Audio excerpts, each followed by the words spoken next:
Bem, a gente já estudou sobre os 10 mandamentos, as 10 palavras, e a gente está entrando hoje no assunto do santuário.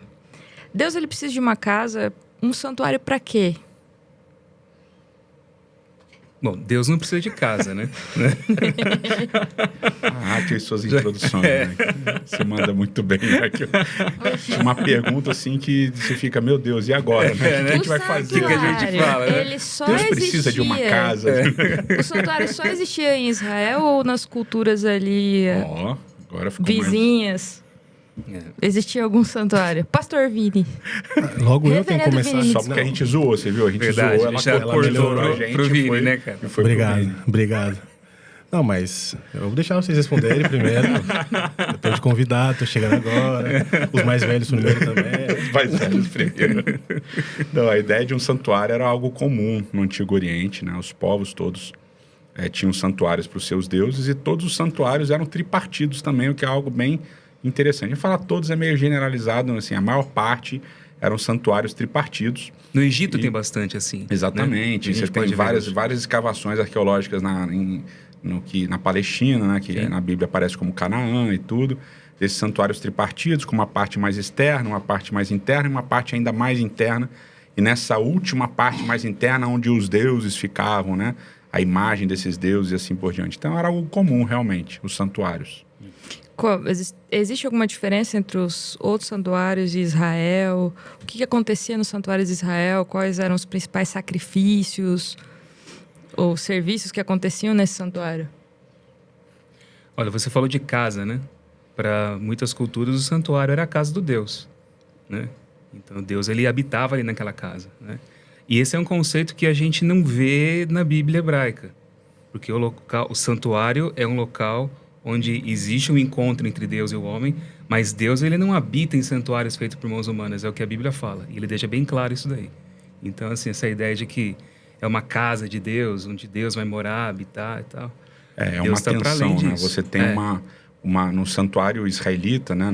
Ou talvez mais corretamente nos santuários da Bíblia, é essa tensão constante, porque você tem uma presença de Deus, Deus se faz presente, mas Deus não é contido. Então, Deus habita, mas não habita. Ele está, mas não está.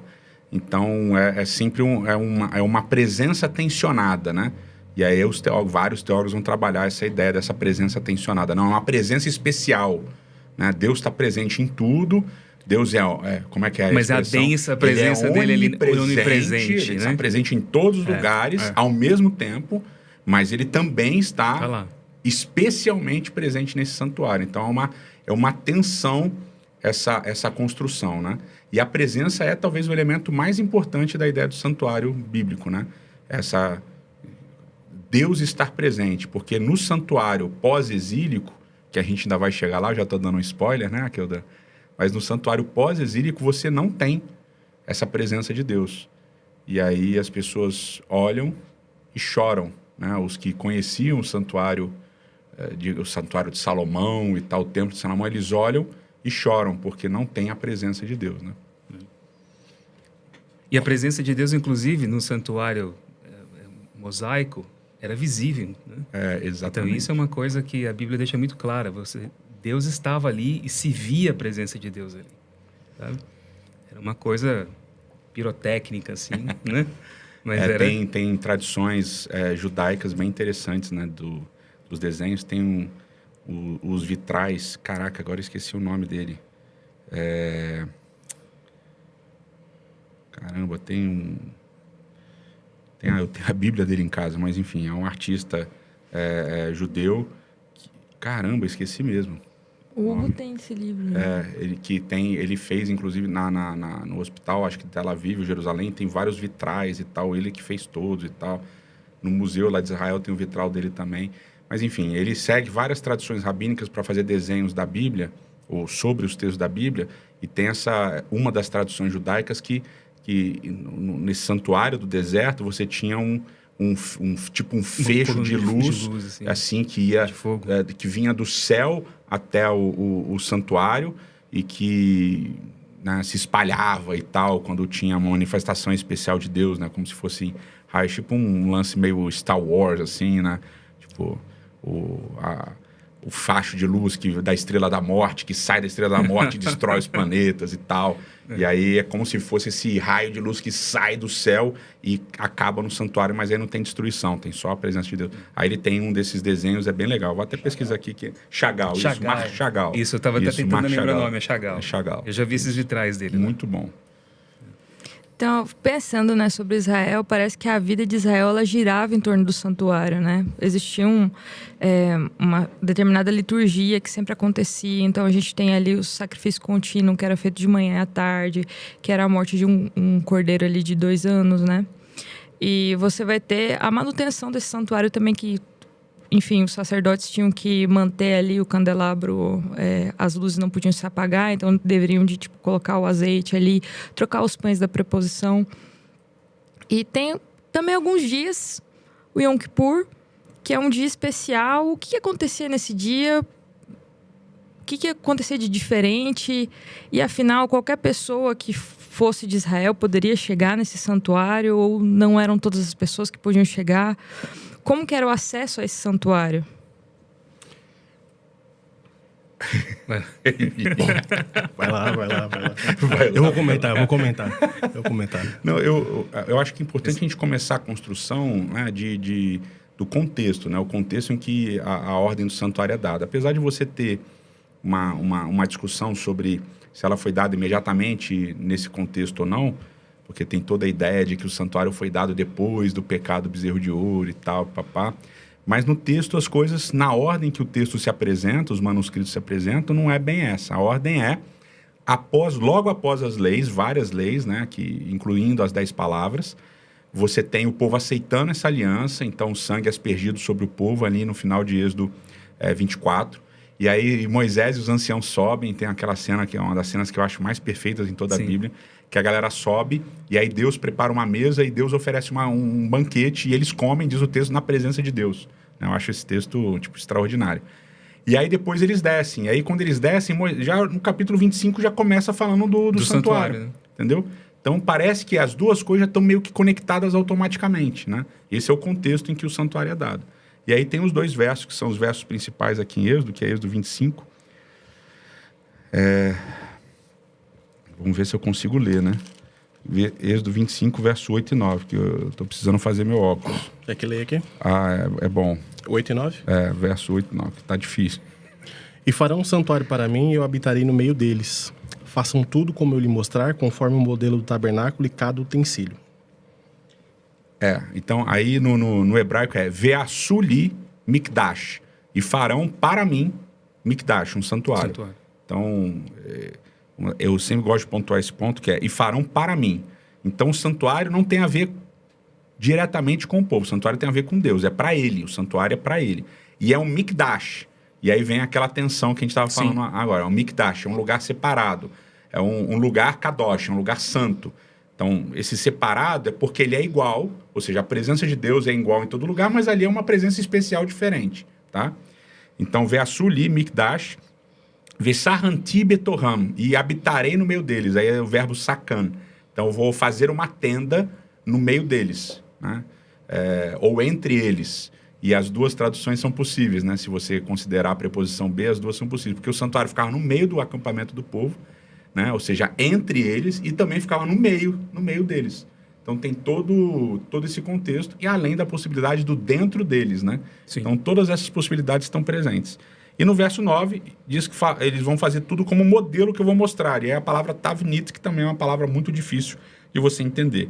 Mas é basicamente como se Deus tivesse feito um modelo mostrado para Moisés, uma espécie de modelo, de blueprint, de planta, do que Moisés ia fazer. E aí depois vem a descrição, no capítulo 25, 26, etc., vem essa descrição do que seria feito, né? Esse é o contexto. Sim. E é interessante que a própria forma... Existe uma conexão muito forte, né, entre o santuário e o Jardim do Éden, né? A gente vai chegar... Isso é uma coisa muito legal, sabe? Antes da gente entrar nessa questão de rituais e tal, eu acho que é legal a gente pontuar isso daqui. Existe uma conexão muito forte. Até a própria forma como as ordens de Deus são dadas, né? Deus, ele fala 7 vezes para Moisés, disse Deus a Moisés, e vai explicando o que tem que ser feito ali. No final, quando o santuário é inaugurado, você também tem ali 7 expressões ali dizendo que assim foi feito, segundo a ordem e tal. E no final termina, e assim Moisés concluiu a sua obra. Usando as mesmas palavras que aparecem lá em Gênesis, quando diz que Deus concluiu a obra dele. Tá? Então, assim como a presença de Deus se fazia, aquela tensão da presença, né, no Éden, e Deus está em todos os lugares, da mesma forma também no santuário. Então, era uma forma de reconectar o homem de novo com Deus, como acontecia lá no Jardim do Éden. Mas de uma maneira agora meio que separada, porque Deus é santo, a humanidade não é. Então, Deus está disposto a receber, mas existem barreiras. Aí a necessidade de todos esses rituais de proximidade de Deus, entende? Que a gente vai ver ali. Né? Fala, Vinícius, você ia falar. Não, você já mencionou, mas eu acho muito interessante que está dentro de um contexto de aliança. Então, acho que isso é bem bonito. Tem o capítulo 24, a aliança sendo feita com o povo, o sangue sendo aspergido sobre eles, e depois vem o santuário, né? E toda vez que eu penso em aliança, eu penso nesse processo de reaproximação de Deus com o povo, de Deus com a humanidade de forma geral, e o santuário acaba vindo também como ainda que seja para ele, vem também nesse processo de aproximação com o povo, como a gente está falando dessa tensão aqui. Então, eu queria mencionar isso que eu acho interessante. Não, e é muito importante, porque quando você conecta a ideia de aliança com o santuário em Êxodo, fica parecendo, então agora surgiu o santuário. Não, aí a gente precisa lembrar que o santuário já existe no Éden. Sim, no Éden. Né? E aí é um contexto assim, isso daí não é da nossa cabeça também, né? Eu trouxe até um livro aqui que eu acho bem interessante, que é de um teólogo chamado Daniel Timmer, né? Que é professor lá no Canadá, e esse livro aqui é Criação, Tabernáculo e Sábado. E ele mostra todas as relações entre a ideia do Éden, a ideia do tabernáculo no deserto, né? Essa moldura narrativa de Êxodo, e como tudo isso tem um elemento central importante, que é a ideia do sábado, né? Então, o que estabelece o santuário do Éden é a presença de Deus, né? Ele cria o jardim, né? Quem faz o jardim é ele. E ele faz tudo. E ele coloca o homem para descansar. E a palavra descansar lá, como a gente já falou aqui, quando a gente falou das leis, a palavra descansar ali, que ele descansou o homem no jardim, né? E disse para o homem cuidar e guardar o jardim. Então, o cuidar e guardar só aparecem juntos na Bíblia, no livro de Números e Levítico, quando fala do serviço dos sacerdotes, né? No santuário. Então, Deus coloca o ser humano... Exatamente. Coloca o ser humano como sacerdote. E a ideia de descansar o homem é o verbo nuar, e que aparece lá no 4º mandamento na ideia de menorá, né? O descanso de Deus. E o menorá no Antigo Testamento tem a ver justamente com a ideia de Deus estar presente e descansar no seu trono. De sentar e descansar no seu trono. Então, a ideia de santuário é a ideia de Deus sentar no trono. E Deus senta no trono para quê? Para julgar, né? Para estabelecer juízo e tal. Então, tem toda essa moldura narrativa de criação, santuário e sábado, né? Tabernáculo que está jurando, dentro desse contexto de aliança, né? E aí eu acho que a parte bonita desse desenvolvimento de ser no contexto da aliança é o seguinte: o povo responde no capítulo 24, tudo que Deus falou nós faremos e obedeceremos. Aí Deus vem, então vou fazer um santuário com vocês, aí eu vou habitar no meio de vocês. É uma ideia bonita, ele vai estar presente, porque vocês vão fazer tudo que eu falei, então eu vou estar presente. Tá bom, mas a ideia, que aí vem a parte do serviço, que é a que eu mencionou, a ideia é, vocês não vão fazer. Eu já sei que vocês não vão fazer. Então, por isso que vai ter o santuário. Então, se a gente for pensar, porque a gente entrou agora nessa parte que é uma das partes mais espinhosas aí para o pessoal que gosta de estudar a Bíblia, né? Geralmente o pessoal desiste quando chega a genealogia ou quando chega a descrição, né, dos móveis do santuário. Daí você tem lá, não sei o que lá, madeira de acácia, e daí tem mais, isso aqui vai ser de bronze, e daí parece que um monte de móveis ali tem argolhas para serem carregados. E, além disso, a gente vai ter o livro todo ali de Levítico que vai falar sobre o serviço. Olha, tem sacrifícios ali que vai sangue, tem sacrifício que não vai sangue, tem sacrifícios que é completamente queimado, tem sacrifício que não, que a carne o sacerdote pode comer, a pessoa pode comer. Afinal de contas, qual a importância do estudo do santuário? Para mim, que estou aqui querendo aprender mais da Bíblia, por que é importante eu estudar o santuário? E eu acho que outra ideia importante que a gente precisa trabalhar é qual que é a diferença entre sacro e profano? Eu acho que a relação com os rituais do santuário tem uma relação muito educativa com o povo, né? Tanto de perdão de pecados, como do relacionamento com Deus, com várias coisas, né? Com várias coisas. Então, tem um processo educativo muito forte para o povo. Cada detalhe de como o santuário é colocado. Ainda que fosse uma coisa comum para essas pessoas, isso é um outro ponto interessante. Tem, como a gente falou no início aqui, outros santuários na região. Então, já existia um contato para aquilo. Mas a forma que cada coisa é colocada, eu vejo dessa forma que tem um processo educativo para o povo. Seja no perdão de pecados, seja no relacionamento com Deus. Então, acho que deságua em nós também nesse processo. Né? A gente estuda, a gente se aproxima, a gente entende o contexto. E aí, quando a gente vê o quadro por completo, na questão de aliança, na questão de redenção, de salvação, tudo mais, eu acho que nos dá amplia a nossa visão sobre a nossa própria relação com Deus, a nossa relação de perdão de pecados, a nossa relação de salvação. Então, eu vejo nesse processo educativo, né? Da importância de entender esses detalhes, ainda que às vezes seja... eu até usei uma palavra aqui antes da gente começar, seja...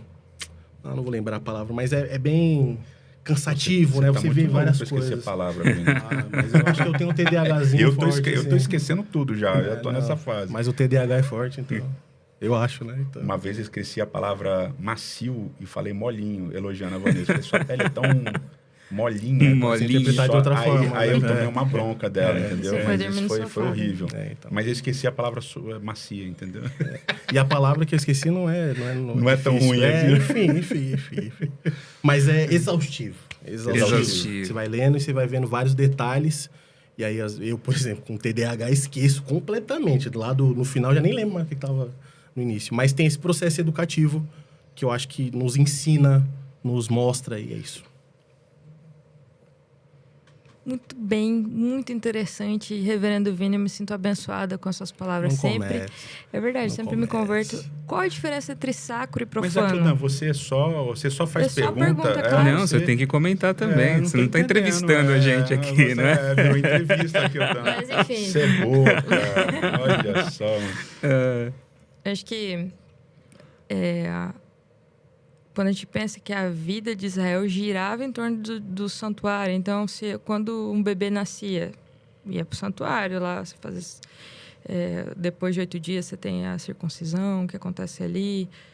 Depois, se alguém morria, também tinha um determinado ritual do santuário. Então, a vida girava ali. E quando Moisés queria, por exemplo, reunir as pessoas... se reunia ali próximo do santuário. Então, virou um ponto de encontro ali das pessoas, de querer falar com o povo. Acaba sendo também um local de culto, porque as pessoas adoravam a Deus, só que a principal função do santuário não é culto, não é tipo, olha só, vamos fazer um culto legal aqui, gente, vamos fazer um culto agora das famílias. Não é para isso que existia santuário. O santuário existia por causa do pecado, para solucionar o problema do pecado. Então, isso novamente é importante a gente estabelecer, né? O santuário, primariamente, tem a ver com a presença de Deus, que tem a ver com Deus sentar no trono e reinar. Só que o santuário do Éden não tinha pecado. Então, não tinha a dimensão do lidar com o pecado. Sim. Né? E tanto é que o homem estava ali, como o homem e a mulher, como sacerdotes daquele lugar. E tem até uma teoria muito legal, que aí eu vou jogar aqui, porque a galera que assistir depois vai perguntar para você e você se vira para responder, Aquildan. Pastor Aquildan. Mas assim, o John Walton, ele fala dessa ideia de que em Gênesis 1 a humanidade é criada e em Gênesis 2 Adão e a mulher são criados para serem sacerdotes da humanidade dentro desse jardim que era um templo. Então isso é muito interessante, né? Adão e Eva trabalhando ali como sacerdotes para a humanidade que servia fora, que trabalhava, que vivia fora do Éden e tal. E isso traz várias coisas interessantes, né? Que a galera fica, não, mas... Caim, tinha muito mais gente, Caim né? casou com quem, né? Tipo, Caim matou o irmão, aí Deus mandou ele embora, e eles sempre vão sendo expulsos para o leste, né? Eles saem do Éden para o leste, depois Caim é expulso para mais leste ainda, e tinha gente. E ele casa, e ele forma família e tal. Então, essa ideia do John Walton é bem interessante, de que a humanidade foi criada, habitava e tal, mas existia um santuário, que era esse lugar da presença de Deus, e existia um sacerdócio, tá? E quando você para olhar o transcorrer da Bíblia de Gênesis a Apocalipse, faz muito sentido. Porque no final na nova terra continua tendo santuário. Sim. Aí, não, mas João disse que não viu o santuário. Mas tem a continuação, que fala assim, não vi nela santuário. Porque o trono de Deus estava lá, o trono do Cordeiro E o estava lá. Cordeiro está presente. Entendeu? Né? Então, ele está presente, então não precisa de santuário porque ele está lá. Entendeu? Então, primeiro aspecto importante, santuário é presença. Pô, é Deus sentando no trono. A própria Nova Jerusalém, ela lembra toda a estrutura do santuário. Do Éden. Do Éden. Exatamente. Tá tudo combinado ali na Nova Jerusalém. Exatamente. Sabe? Então, e ela habita um determinado lugar do planeta, enquanto a humanidade inteira vai em volta, do lado de fora. Então, você tem essa ideia de que santuário é presença. Pum, beleza, estabelecemos isso. Segundo aspecto do santuário, Êxodo, lidar com o pecado. Aí é o aspecto central, lidar com o pecado. E tudo que vai girar em torno do santuário tem a ver com o pecado, tem a ver com sangue, tem a ver com sacrifício, tem a ver com porque lida com o problema do pecado. E aí o Vini falou um negócio, né? A ideia do perdão. Não, a ideia do lidar com o pecado. Aí você entende. O que é o pecado? Transgressão da lei, beleza. Mas que lei? Toda lei, qualquer lei que foi dada. Porque aí você vai ter... Até a lei que você não sabe que você quebrou, tinha um sacrifício para ela. Que é o pecado por ignorância. Quando você pecar e nem souber que você pecou, já leva um cordeirinho assim, assado, já faz o sacrifício. Já garante, né? Já garante. Aí tem um sacrifício por gratidão. Então, tem uma série de coisas lá. Beleza, tem até o pecado que você não sabe que foi pecado. Mas é o que ensina pra gente sobre pecado. O pecado vai para algum lugar. Então, pecado, né?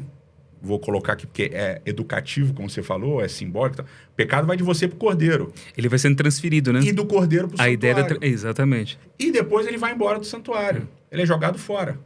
E aí você tem duas dinâmicas, que são duas dinâmicas complexas da gente entender, que é perdão e expiação. Então você tem um perdão acontecendo todo dia, toda hora, o tempo todo, que é o perdão, que é a ideia de que você se arrepende e o seu pecado é jogado para outro lugar. E aí você tem uma vez por ano expiação. Ou, como o texto literalmente diz, expiações. Né? Porque é Yom HaKippurim, é o dia das expiações, que são várias que estão acontecendo, do sacerdote, do santuário, do povo. Então agora o pecado, todo pecado que durante todo o ano foi jogado no santuário, agora vai sair do santuário. E aí, na tradição judaica, esse é considerado um dia de uma nova criação. Então, e aí... Eu vou falar isso porque eu acho isso muito engraçado, mas enfim, não é engraçado, é triste. Mas é um dia tão especial porque não tem pecado no mundo, não tem pecado no arraial, não tem pecado no povo, não tem mais pecado, acabou o pecado. A galera ficava tão feliz que eles pecavam. Que eles bebiam pra caramba e saíam transando. E aí os rabinos falaram assim, cara, isso daí tá errado. Tá errado. Né? Aí eles...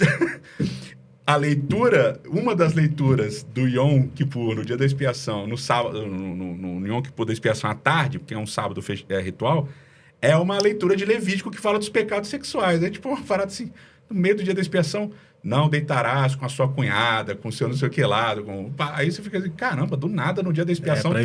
Porque a galera ficava tão feliz que não tinha mais pecado, a galera aloprava. Aí os rabinos falam, cara, a gente precisa botar uma leitura para falar pro povo, mano, não pode, tem que segurar a onda e tal. Mas a ideia é tanta felicidade com a expiação, porque o pecado sumiu. Então, o perdão é a transferência de pecado para algum lugar. E aí, a expiação é o pecado sumir. Ele realmente some de uma vez por todas. Então, acho que essas dinâmicas a gente aprende com o santuário educativamente. Né? Educativamente. Num contexto social e cultural, que vocês já falaram várias vezes aqui, num contexto social e cultural que o povo entendia. Né? Então, e aí vai que a gente não consegue... A gente precisa ter muito cuidado de não transferir toda a experiência do santuário para a nossa realidade, né? Exatamente. Boa. Eu acho que tem um aspecto educativo, você aprende, mas você não transfere toda a experiência. E até uma coisa que você colocou é... A igreja não é o santuário. Isso. Então, isso é uma coisa importante que você falou. A gente, muitas vezes, vê templos construídos, assim, igrejas construídas, e as pessoas, elas lidam com a estrutura física da igreja como se estivesse lidando com um santuário. É, o lugar do né? púlpito. É o lugar do púlpito, não pode subir lá. Eu já tive igrejas assim, onde se uma criancinha subisse na plataforma ali da igreja, o mundo acabava. Profanou. Porque aquele lá é o santo dos santos, entende?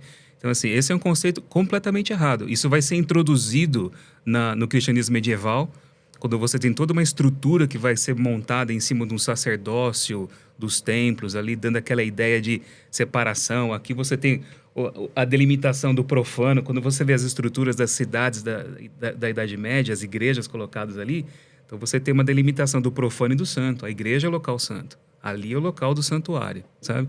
Mas isso daí é considerado pela Bíblia uma aberração. Entende? Você não tem, a igreja não é santuário, a igreja é uma comunidade de fé que se reúne para poder seguir sua caminhada. Pode se reunir em qualquer lugar, qualquer ambiente. O ambiente não torna ali a presença de Deus mais ou menos acessível quando a comunidade se reúne em nome dele hoje, sabe?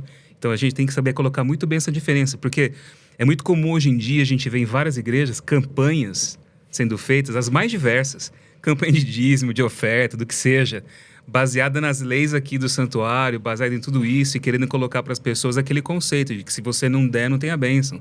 Se você não fizer, porque bênçãos e maldições também estão ligadas com todo o pacotão aqui que a gente estuda aqui na Torá. Então, isso é uma coisa que tem que ser muito bem colocada e enfatizada. A igreja não é santuário, ela não tem esse objetivo. E onde ela se reúne não é o templo do Antigo Testamento. Então, e aí volta Êxodo 25:9, né? 25:8 e depois o 9.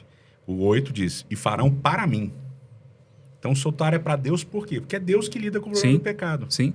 É Deus que lida com perdão e expiação, é Deus que lida com essa questão, não é a gente, né? Então, quando você assume, e aí vem a questão, em primeiro lugar, a liturgia judaica se torna uma reprodução do que acontece no santuário.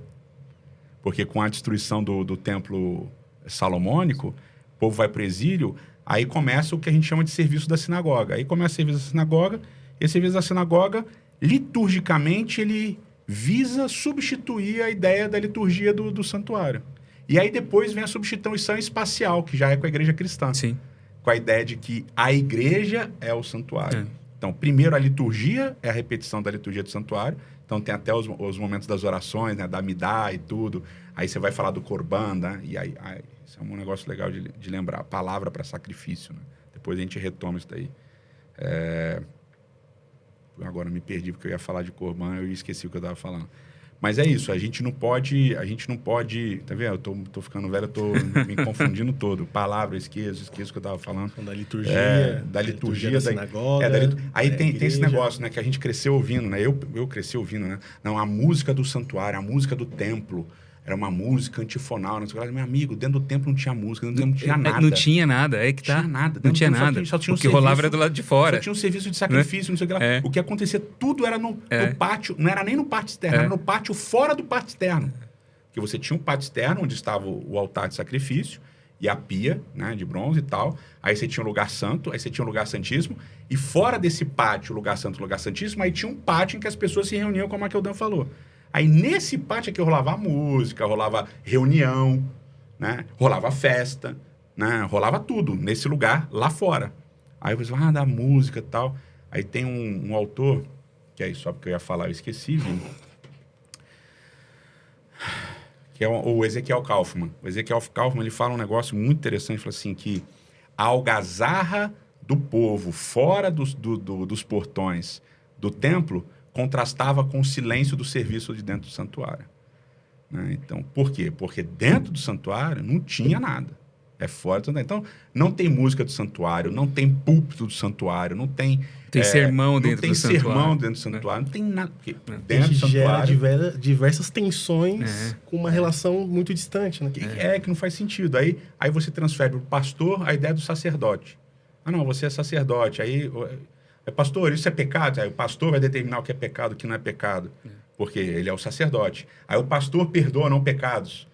Pastor, que eu pequei, o que eu faço? Né? ou o padre, né? O que eu faço? Reza tanto, faz tal coisa, ou dá o dízimo que você vai ser perdoado, né? Porque o pastor assume a função de sacerdote. Quando no Novo Testamento a ideia do sacerdócio é de todos. Exatamente. Né? Vocês são nação real. Sacerdote, e ele é o sacerdote ele continua resolvendo e todos são sacerdotes. E ele é o sumo sacerdote de todos nós. Exatamente. Sabe? Então isso é uma coisa que a gente tem que deixar muito claro. E no Novo Testamento, inclusive no Evangelho de João, Jesus é apresentado como sendo a habitação definitiva de Deus entre nós. Né? Porque quando diz que o verbo se fez carne e habitou entre nós, a tradução nossa fala habitou. Mas literalmente é esquenou que aparece ali. Que é, ele armou a tenda dele, ele armou o tabernáculo dele entre nós. Então ele se fez tabernáculo conosco. Jesus se fez tabernáculo conosco. E ele diz lá em Lucas 17, o reino de Deus está dentro de vocês. Não é nem em volta. Tem muitas traduções que colocam no meio, mas a palavra entos, que aparece lá, ela significa também dentro, mais dentro do que em volta. Então, o reino de Deus está dentro de vocês e o Messias é o tabernáculo junto com vocês. E vocês são uma nação de sacerdotes. Então, esse é o conceito. Isso já entra no Betorran, que o Edson Sim, entrou, que é sim. aquela preposição que... Que você estava falando, que era no meio, de, No dentro meio, até. entre ou dentro.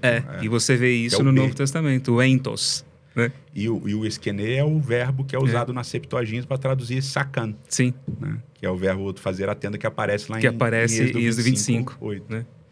E olhando assim para essa série de sacrifícios que a gente estava conversando aqui, que eram feitos, tem, como o reverendo falou aqui, de a gente olhar para isso e ver que pecado custa caro, né? Porque imagina ali diversos sacrifícios, diversos animais sendo mortos todos os dias. Daí você vê que o pecado ele custa caro, ele custa o preço de sangue. E esse pecado, como o pastor Edson falou, ele não vai embora, ele vai para algum lugar. Então, olhando para isso, eu também aprendo sobre graça, porque eu não posso contribuir, a minha única contribuição no santuário é com o meu pecado. Eu não posso colocar ali um fio de cabelo nem nada. Quem resolve o meu problema, Deus que vai ter que lidar ali através da mediação dos sacerdotes com o meu pecado.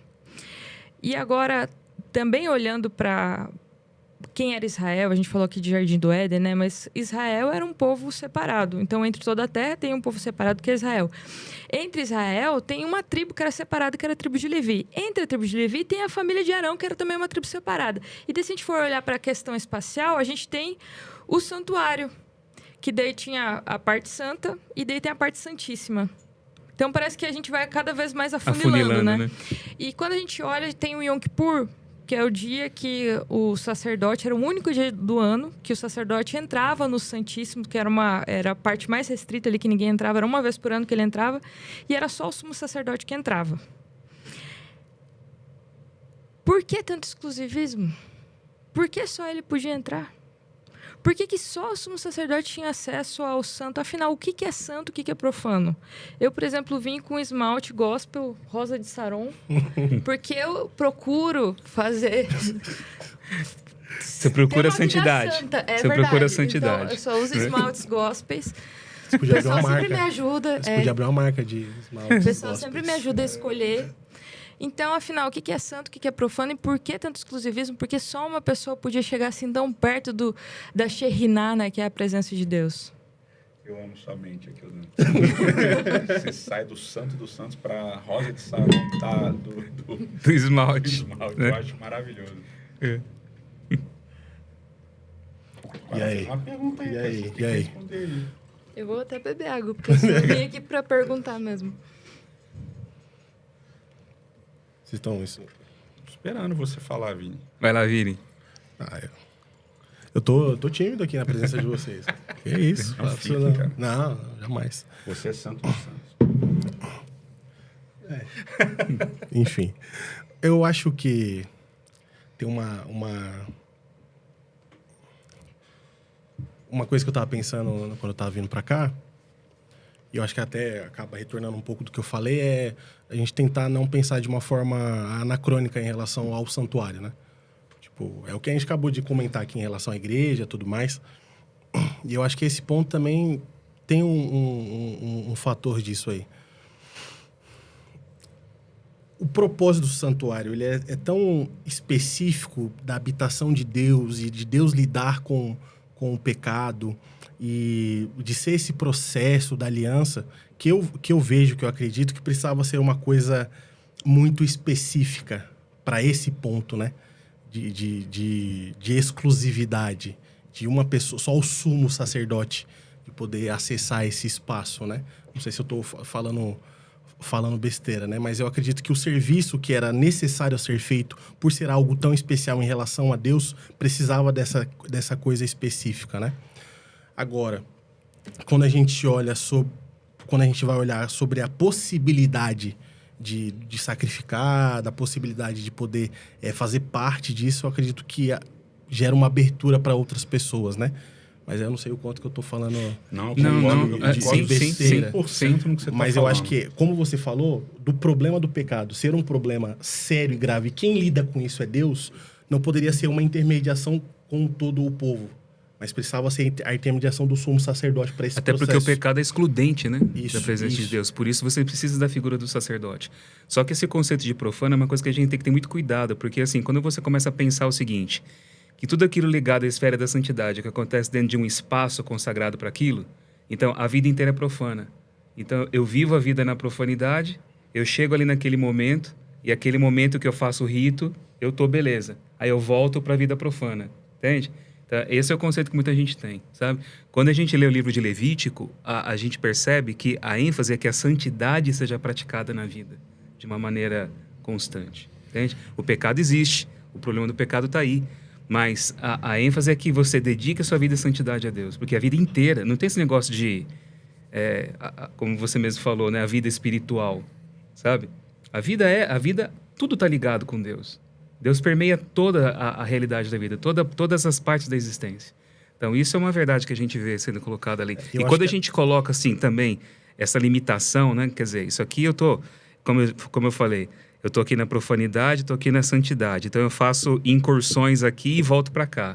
Entende? Então, você nunca vai viver aquele plano de santidade que Deus deseja que você experimente, né? Eu acho que até é importante mencionar também essa relação do que é santo, o que é profano, também do profano ser aquilo que é comum, né? Sim. Ou que não foi separado para um serviço o santo especial, que é o separado, né? A gente tem essa... Não aquilo que tem, assim, uma energia, assim, diferenciada. A gente faz essa dualidade no nosso dia a dia, né? A gente acho que tem duas... No uso das palavras, principalmente no Antigo Testamento, isso é extremamente importante. Quando o santuário é profanado, a gente tem uma profanação clássica aqui no Pentateuco, na Torá, que são os filhos de Arão, né? Fogo, entrando né? com fogo estranho. Eles entram com fogo estranho e eles são sumariamente fulminados, né? Porque eles estão profanando o santuário, entrando com fogo estranho. Mas o santuário não precisa ser purificado. Não tem lá, puxa, eles profanaram o santuário, agora vamos ter que fazer um serviço, um ritual, para, nesse ritual, santificar novamente o santuário. Não tem. O santuário não vai ser expiado ou purificado por uma profanação. Agora, ele é purificado e expiado quando há contaminação. Olha que já... Então, não, o que é santo, o que é profano? Para o santo, o profano não importa. Ele simplesmente não existe. Agora, o que contamina o que é santo é o pecado. Então, acho que essa é uma dimensão... Ou seja, o santuário não resolve o problema da profanação, né, do que seria profano. Ele resolve o problema daquilo que contamina o que é santo. Então, vocês são santos porque eu sou santo. Então, não, mas esse é profano. Profano não tem nem relação comigo. Entendeu? É estranho. Né? Quando você usa o linguajar aqui. É estranho. Agora, quando contamina, aí precisa de expiação. Ou seja, quando há pecado no que é santo, aí precisa de expiação. Esse eu acho que é um detalhe importante. Agora, tem um outro detalhe importante naquilo que o Vini estava falando, que é essa ideia de ser um serviço especial e de ter a ver com esse processo eu tenho que escrever isso algum dia academicamente. Mas, assim,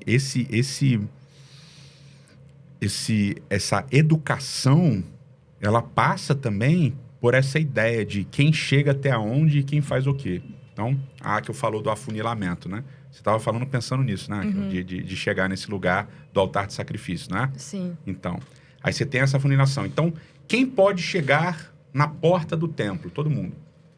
Quem vai entrar no pátio para oferecer sacrifício já é o sacerdote, não sei o que lá, tal, né? Quem tem acesso ao pátio onde é oferecido o sacrifício é todo mundo que participa ali. E aí, a partir daí, é só o sacerdote. E não qualquer levita, é só o sacerdote da família de Arão, que pode oficiar, que pode lavar a mão, que pode entrar no lugar santo para aspergir sangue, para trocar as velas da menorá, esqueci a palavra. Do candelabro. Do candelabro de 7 bocas, da mesa de pães. Aí é a família de Arão.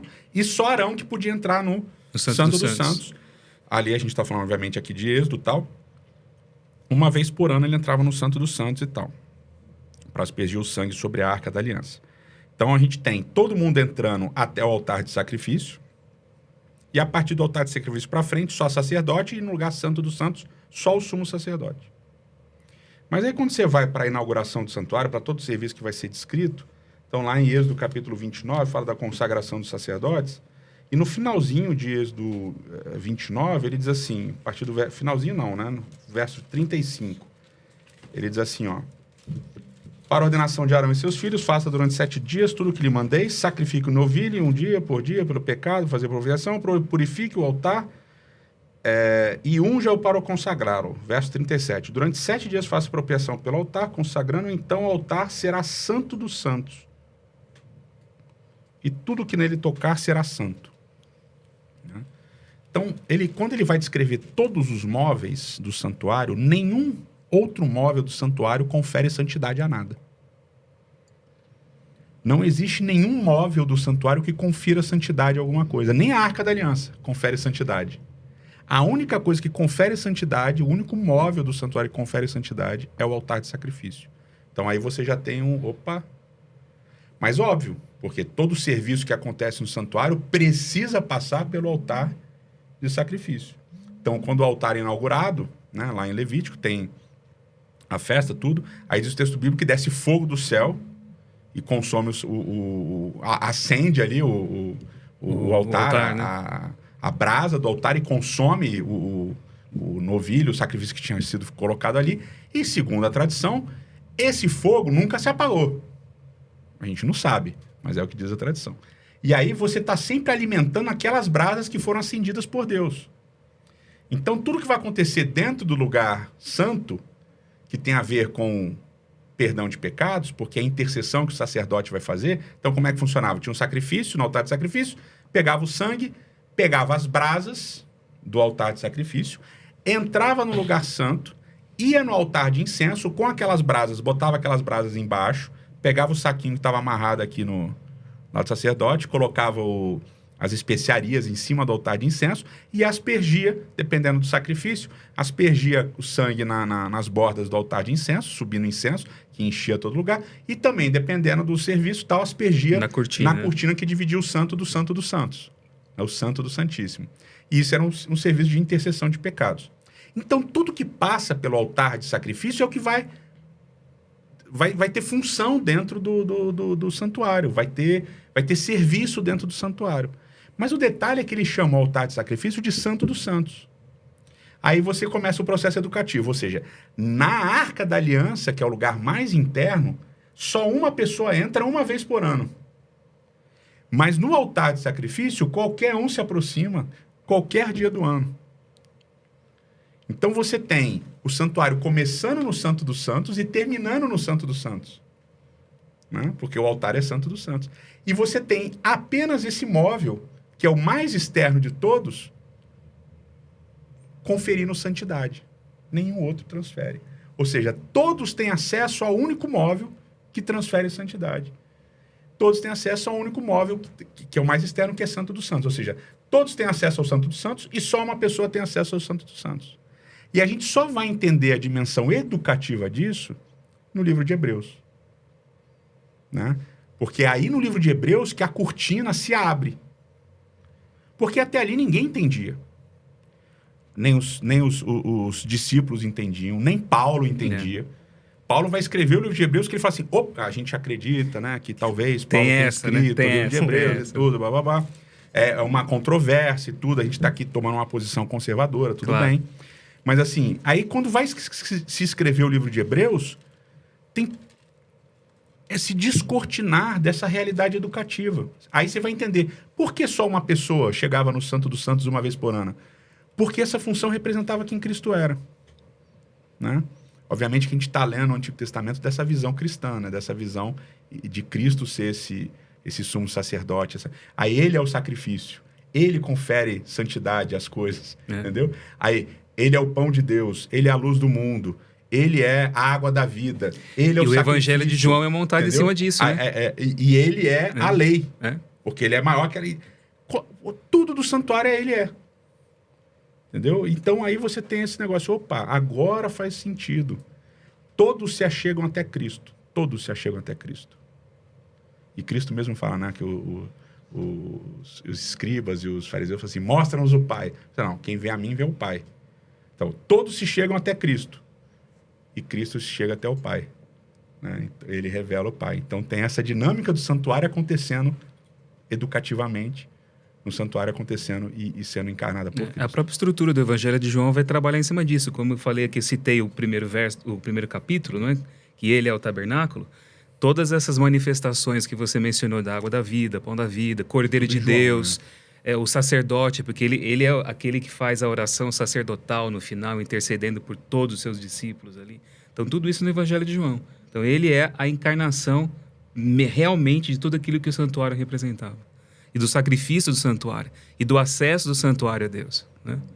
Através dele. Né? Através dele. Sim, e através aí dele. Por isso que Apocalipse também é escrito por sim, João, segundo sim, né? sim. Crê. A gente Fala encontra que lá. Ele é o tabernáculo de Deus com os A primeira manifestação de Jesus no Apocalipse de João, ele está vestido de sacerdote. Ele aparece com roupas sacerdotais ali. Né? Maravilhoso, inspirador. Só queria terminar com, acho que um aspecto do Betohan, que eu não lembro se a gente falou, que é Deus habita entre nós, em nós, mas Ele também quer habitar através de nós, né? Por meio de nós. E é isso, gente. Terminamos com a sua bênção, reverendo Vini. Que você tem mais alguma coisa para falar pra gente aqui? Não, quero... Já falaram tudo que tinha para falar, mas eu gosto de lembrar também como... Eu falei lá no início da aliança, né? Como é progressivo, né? O processo da aliança após o Éden tem todo um esquema de progressão até chegar em Jesus. Então, eu acho que mencionou muito bem, né? Como não se entendia todos os detalhes do santuário e esses detalhes vão ser entendidos na pessoa de Jesus, né? Então, é bem bonita essa progressão que vai acontecendo até chegar na figura central que lida com os nossos problemas. E é interessante que, ao mesmo tempo que você tem uma progressão que vai chegando até Jesus, no livro do Apocalipse fala que ele é o Cordeiro morto antes da criação. Quer dizer, tudo já existiu por causa dele. Entende? Quer dizer, ele não é o resultado final, ele também é a causa de todas as coisas. Ele é revelado como o objetivo final, mas tudo parte dele ali. Sim. Isso que é muito bonito, né? Então é isso, gente. Até o próximo estudo. Espero vocês lá, então.